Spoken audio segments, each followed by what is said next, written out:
伫个婚林有一个修理着电机模带的乌手李真如，因为对音乐的热爱甲坚持，将做一个小提琴家，成就小巨蛋的演出，马上邀请到学校来演讲。这个乌手音乐家安怎来开创伊的演奏之路？咱做伙来看伊的故事。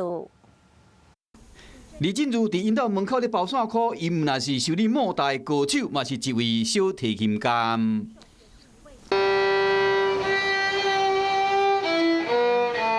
可以用英文这么讲啦 ，Music is my second life。刚开始接触比较浅的音乐，但到最后就是古典音乐、opera 歌剧，让人无法自拔。 伊是婚林的农家子弟，自细汉就爱音乐，不过无这个机会去学习。后来做电机的生理，伫德国买一支小提琴，等来台湾拜师学艺，一学就是20年。毋但音乐尔，伊阁有真侪国家的话。只要你想学，你想要，你都可以适应的来。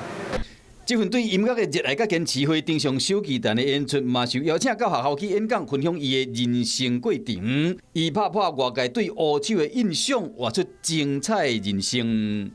Hello， 大家好，我是乃瑜，要教给大家2个任务。第一个，华视新闻的脸书专页，你按赞了吗？